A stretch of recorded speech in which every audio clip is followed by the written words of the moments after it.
Assalamualaikum warahmatullahi wabarakatuh. Selamat pagi anak-anakku. Semoga kabar kalian baik-baik aja ya. Hari ini kita akan belajar tentang cara belajar di sekolah baru. Yuk kita mulai. Pengertian belajar. Belajar adalah suatu kegiatan yang ditandai dengan adanya perubahan sikap pada seseorang. Dari yang tidak bisa menjadi bisa. Dari perilaku negatif menjadi perilaku positif, dan dari yang tidak terampil menjadi terampil. Ada beberapa faktor yang harus diperhatikan dalam belajar. Yuk kita lihat. Yang pertama, punya niat yang ada di dalam diri sendiri.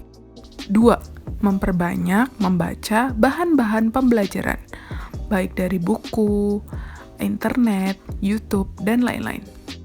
3. Memperbanyak latihan-latihan soal. 4. Waktu belajar harus diatur sebaik mungkin.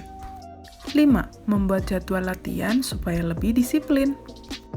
6. Konsentrasi dalam belajar.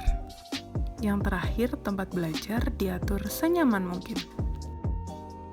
Nah, untuk selanjutnya, karena kita sedang masa pandemi, Ibu akan menjelaskan tentang cara-cara belajar di rumah.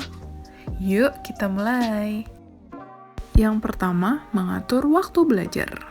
Keteraturan belajar merupakan langkah utama keberhasilan. Untuk itu, buatlah rencana belajar sebaik mungkin. Misalnya nih, pagi hari kalian daring, maka sore atau malam harinya kalian mengerjakan PR dan tugas-tugas yang diberikan oleh guru tadi pagi, supaya tugas hari itu tidak bercecer.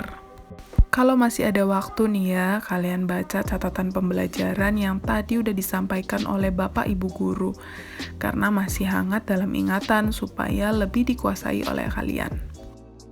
2. Mengulang pembelajaran atau menghafal.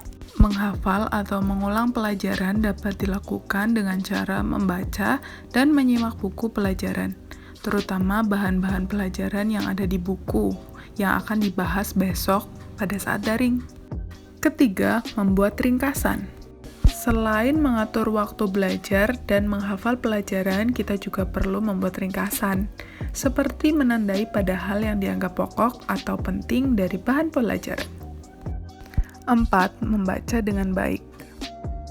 Gimana sih caranya biar kita membaca dengan baik? Yaitu yang pertama, bacalah secara keseluruhan, kemudian baca ulang bagian-bagian pokok. Yang kedua, membuat pertanyaan sendiri guna lebih memahami isi bacaan. Yang ketiga, mengadakan diskusi pribadi, berdialog dengan pikiran sendiri. Yang keempat, menguji seberapa jauh hal-hal yang telah dibaca itu masih ada dalam ingatan dengan jawab atau dengan mengerjakan latihan. Itulah tadi beberapa hal tentang cara belajar di sekolah baru.